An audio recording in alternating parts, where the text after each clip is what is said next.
আসসালামু আলাইকুম। সবার আগে বাছাই করা 10টি আন্তর্জাতিক খবর জানিয়ে দেব। প্রথমেই থাকছে শিরোনাম। তবে তার আগে অনুরোধ থাকবে ভিডিওটিতে একটি লাইক দিবেন।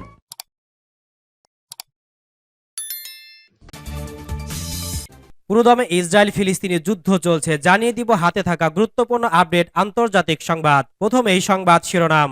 ইসরায়েলের 43 সামরিক যান গুড়িয়ে দিল ফিলিস্তিনি যোদ্ধারা। এরপর জানিয়ে দিব সিরিয়ায় মার্কিন ঘাঁটিতে ড্রোন হামলায় কুর্দির নেতৃত্বাধীন 5 যোদ্ধা নিহত।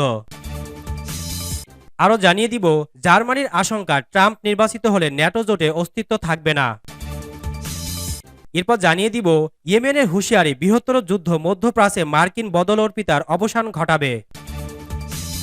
এদিকে পশ্চিমা অস্ত্রে রুশ অধিকৃত শহরে হামলা চালিয়েছে ইউক্রেন।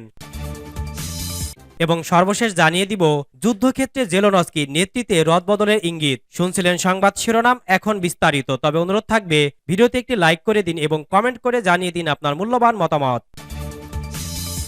ইসরায়েলের 43 সামরিক যান গুড়িয়ে দিল ফিলিস্তিনি যোদ্ধারা। গাজায় ক্রমেই নিজেদের শক্তি দেখাচ্ছে ফিলিস্তিনি সেনারা। গত কয়েকদিনে ইসরায়েলি সেনাদের ওপর তারা বেশ কয়েকটি হামলা চালিয়েছে। এ সময় ইসরায়েলে 43টি সামরিক যান গুড়িয়ে দেওয়া হয়েছে। সোমবার 5 ফেব্রুয়ারি হিন্দুস্তান টাইমসের এক প্রতিবেদনে এ তথ্য জানানো হয়েছে। ফিলিস্তিনের স্বাধীনতাকামীদের সংগঠন হামাসের সামরিক শাখা আল কাসেম ব্রিগেডের মুখপাত্র আবু ওবায়দা জানিয়েছেন, গত কয়েকদিনে তারা ইসরায়েলে 43টি সামরিক যান গুড়িয়ে দিয়েছেন। এসব যানের কোনোটা পরিপূর্ণ, আবার কোনোটা আংশিক ক্ষতিগ্রস্ত হয়েছে। তিনি জানান, তাদের যোদ্ধারা ইসরায়েলের 15 সেনাকে হত্যা করেছে। এ সময়ে তাদের বিরুদ্ধে 17টি অভিযান পরিচালনা করা হয়েছে বলেও জানান তিনি। আবু ওবায়দা জানান, পয়েন্ট ব্লাঙ্ক রেঞ্জ থেকে ইসরায়েলের ওই সেনাদের লক্ষ্য করে হামলা চালানো হয়েছে। এতে ইসরায়েলে 15 সেনা নিহত হয়েছেন। এছাড়া সামরিক শাখার স্নাইপার বাহিনীর হামলায় আরও এক সেনা কর্মকর্তা ও এক সৈনিক নিহত হয়েছেন। এর আগে এপির এক প্রতিবেদনে জানানো হয়েছে, গাজার কিছু এলাকায় পুনরায় প্রশাসনে ফিরতে শুরু করেছে ফিলিস্তিনের স্বাধীনতাকামীদের সংগঠন হামাস। স্থানীয় 4 বাসিন্দা ও হামাসের এক শীর্ষ কর্মকর্তা জানান, হামাস আবার গাজায় সম্প্রতি পুলিশ মোতায়েন শুরু করেছে। সরকারি কর্মকর্তা কর্মচারীদেরও আংশিক বেতন দেওয়া শুরু হয়েছে।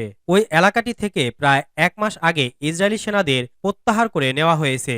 গাজার 4 জন বাসিন্দা ইপিকে জানান, সম্প্রতি পুলিশ সদর দপ্তর ও গাজার সবচেয়ে বড় হাসপাতাল আল শিফা হাসপাতাল সহ বিভিন্ন সরকারি অফিস এলাকায় সাদা পোশাক সহ ইউনিফর্ম পরিহিত পুলিশ মোতায়েন করা হয়েছে।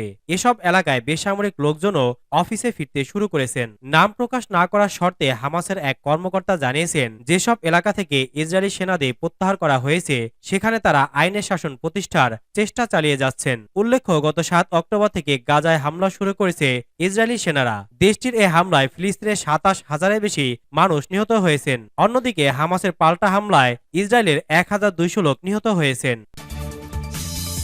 সিরিয়ায় মার্কিন ঘাঁটিতে ড্রোন হামলায় কুর্দির নেতৃত্বাধীন 5 যোদ্ধা নিহত। সিরিয়ার পূর্ব অঞ্চলে একটি আমেরিকান ঘাঁটিতে রাতে চালানো হামলায় কুর্দির নেতৃত্বাধীন সিরিয়ান ডেমোক্রেটিক ফোর্সের এসডিএফ 5 যোদ্ধা নিহত হয়েছেন। সোমবার এক যুদ্ধ পর্যবেক্ষণ গ্রুপ একথা জানায়। খবর এএফপির। ব্রিটেন ভিত্তিক মানবাধিকার বিষয়ক সিরীয় পর্যবেক্ষণ সংস্থার প্রধান রামি আবদেল রহমান বলেন, সিরিয়ায় যুক্তরাষ্ট্রের নেতৃত্বাধীন জোটের বৃহত্তম ঘাঁটি আল ওমর তেলক্ষেত্রে মধ্যরাতের পর এক ড্রোন হামলায় এসডিএফ বিশেষ বাহিনীর 5 সদস্য নিহত এবং প্রায় 20 জন আহত হয়েছেন। ইরাকের ইসলামিক রেজিস্ট্যান্স গ্রুপ আল ওমর তেলক্ষেত্রে যুক্তরাষ্ট্রের দখলে থাকা ঘাঁটিতে রোববার ড্রোন হামলার চালানোর দাবি করেছে। যুদ্ধ পর্যবেক্ষণ সংস্থার আবদেল রহমান বলেন, ঘাঁটিটির অভ্যন্তরে এসডিএফ অংশে এ ড্রোন হামলা চালানো হয়। গত সপ্তাহে শেষের দিকে সিরিয়া ও ইরাকে মার্কিন হামলার পর আমেরিকার ঘাঁটিতে ইরানপন্থী গ্রুপের এটি প্রথম হামলা। গত 28 জানুয়ারি জর্ডানে একটি ঘাঁটিতে ড্রোন হামলায় 3 মার্কিন সৈন্য নিহত হয় এবং 40 জনেরও বেশি আহত হয়। সেখানে এই হামলার ঘটনায় ওয়াশিংটন ইরানপন্থী বাহিনীকে দায়ী করে। এদিকে যুক্তরাষ্ট্র শুক্রবার সিরিয়া ও ইরাকে ইরান সংশ্লিষ্ট বিভিন্ন লক্ষ্যবস্তুতে হামলা চালিয়ে তাদের ধারাবাহিক একতরফা হামলার জবাব দিয়েছে বলেছে যে এমন হামলার আরও জবাব দেওয়া হবে। উল্লেখ্য, জোট সৈন্যের পাশাপাশি ইরাকে প্রায় 2,500 এবং সিরিয়ায় প্রায় 900 মার্কিন সৈন্য মোতায়েন রয়েছে। সূত্র বাসস। জার্মানির আশঙ্কা, ট্রাম্প নির্বাচিত হলে ন্যাটো জোটে অস্তিত্ব থাকবে না। জার্মানির নেতাদের মধ্যে আশঙ্কা বাড়ছে যে চলতি বছরে মার্কিন প্রেসিডেন্ট নির্বাচনে যদি ডোনাল্ড ট্রাম্প নির্বাচিত হন তাহলে উত্তর আটলান্টিক ট্রিটি অর্গানাইজেশন বা ন্যাটো জোটের অস্তিত্ব থাকবে না। আমেরিকার প্রভাবশালী দৈনিক পত্রিকা নিউ ইয়র্ক টাইমস এ খবর দিয়েছে। গত মাসে লাস ভেগাসে ডোনাল্ড ট্রাম্প এক নির্বাচনী সভায় সমর্থকদের উদ্দেশ্যে বলেছিলেন, ন্যাটো জোটের জন্য আমেরিকা বিপুল পরিমাণ অর্থ খরচ করেছে, কিন্তু বিনিময়ে আমরা তেমন কিছু পাচ্ছি না। সে সময় তিনি আরো বলেছিলেন, আমাদের যদি কখনো তাদের সাহায্যের প্রয়োজন হয় তাহলে বলুন, আমরা হামলার শিকার হয়েছি, তখন তারা কেউ থাকবে না বলে আমি বিশ্বাস করি। ট্রাম্প বারবার ওয়াশিংটনের ন্যাটো মিত্রদের তাদের খরচ বহনে ব্যর্থ হওয়ার জন্য অভিযুক্ত করেছেন এবং 2017 সালে ঘোষণা করেছিলেন যে এই সামরিক জোট অচল। আগামী নভেম্বর অনুষ্ঠেয় নির্বাচনে ডোনাল্ড ট্রাম্প শক্তিশালী প্রার্থী। বিভিন্ন জরিপে দেখা যাচ্ছে যে প্রেসিডেন্ট বাইডেনের চেয়ে ট্রাম্প এগিয়ে রয়েছেন। সেক্ষেত্রে আগামী নির্বাচনে ট্রাম্প আবার প্রেসিডেন্ট নির্বাচিত হতে পারেন এবং এই প্রেক্ষাপটে জার্মান কর্মকর্তারা বিশেষভাবে উদ্বিগ্ন হয়ে পড়েছেন যে ট্রাম্প প্রেসিডেন্ট নির্বাচিত হলে ন্যাটো জোটের অস্তিত্ব থাকার সম্ভাবনা ক্ষীণ। সূত্র পার্স টুডে। ইয়েমেনের হুঁশিয়ারি, বৃহত্তর যুদ্ধ মধ্যপ্রাচ্যে মার্কিন বদলর্পিতার অবসান ঘটাবে। মার্কিন এবং ব্রিটেনের জঙ্গি বিমান থেকে ইয়েমেনের ওপর নতুন করে যে হামলা চালানো হয়েছে তার কঠোর নিন্দা ও প্রতিবাদ জানিয়েছে ইয়েমেনের পররাষ্ট্র মন্ত্রণালয়। আজ সোমবার সকালে প্রকাশিত এক বিবৃতিতে মন্ত্রণালয় বলেছে, ইঙ্গো মার্কিন আগ্রাসনের কারণে ইয়েমেনের জনগণ এবং সরকার ফিলিস্তিনিদের সমর্থন করা থেকে পিছু হটবে না।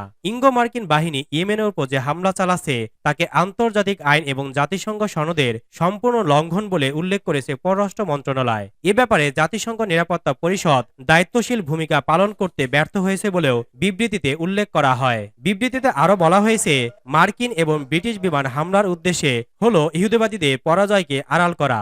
এছাড়া দখলদার বাহিনী অবরুদ্ধ, তারা গাজা উপত্যকার অসহায় সাধারণ মানুষের ওপর যে নৃশংসতা চালাচ্ছে তাও বিশ্ববাসীর দৃষ্টি থেকে আড়াল করতে চায়। কিন্তু পশ্চিমা সাম্রাজ্যবাদীরা এই চক্রান্তে সফল হবে না এবং ইয়েমেনের ওপর তারা যে হামলা শুরু করেছে তার মাধ্যমে মধ্যপ্রাচ্যে মার্কিন বদলর্পিতার অবসান ঘটবে। সূত্র পার্স টুডে।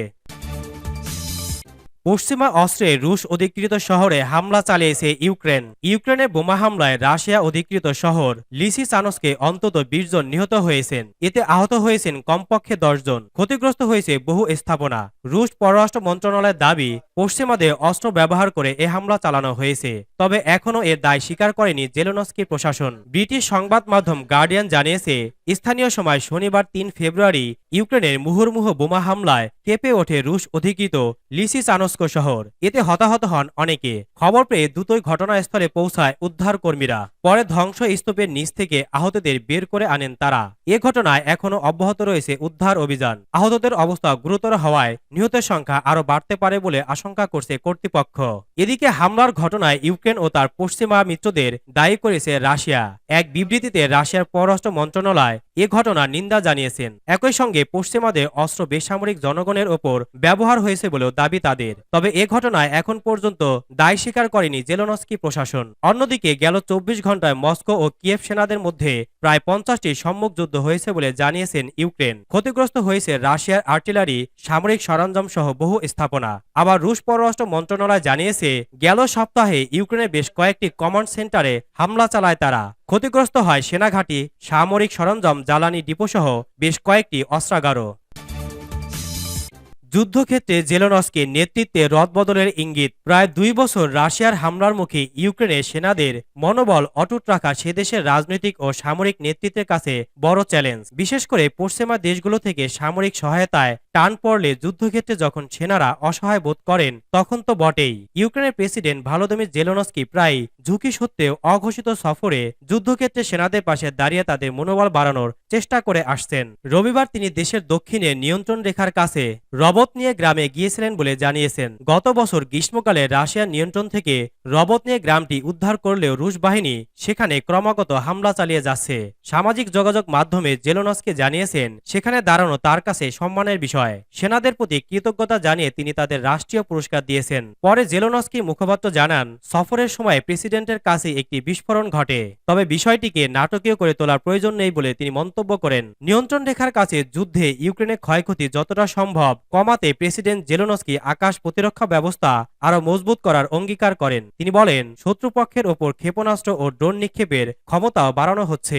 সেই সঙ্গে সেই অঞ্চলে বিদ্যুৎ ও পানি সরবরাহের মতো জরুরি অবকাঠামো সুরক্ষার আরও উন্নতির প্রয়োজন বলে ইউক্রেনের প্রেসিডেন্ট মনে করেন। এদিকে রাশিয়ার হামলা শুরু হওয়ার প্রায় 2 বছর পর ইউক্রেন একদিকে জোরালো প্রতিরোধ চালিয়ে গেলেও অধিকৃত এলাকা পুনরুদ্ধারের ক্ষেত্রে তেমন অগ্রগতি দেখাতে পারেনি। ফলে দেশ বিদেশের রাজনৈতিক ও সামরিক নেতৃত্ব সেই ব্যর্থতার জন্য কিছু সমালোচনার মুখে পড়েছে। এমন প্রেক্ষাপটে প্রেসিডেন্ট জেলেনস্কি নেতৃত্বে বড় রকম রদবদলের মাধ্যমে নতুন সূচনার প্রয়োজনীয়তার কথা বলেছেন। ইতালির এক টেলিভিশন নেটওয়ার্কের সঙ্গে সাক্ষাৎকারে তিনি রাজনৈতিক ও সামরিক নেতৃত্বে ব্যাপক রদবদলের ইঙ্গিত দিয়েছেন। ইউক্রেনের সামরিক বাহিনীর জনপ্রিয় প্রধান ভালেরি জালোঝনির সঙ্গে জেলেনস্কির সংঘাতের বিষয়ে জল্পনা কল্পনা বাড়ছে।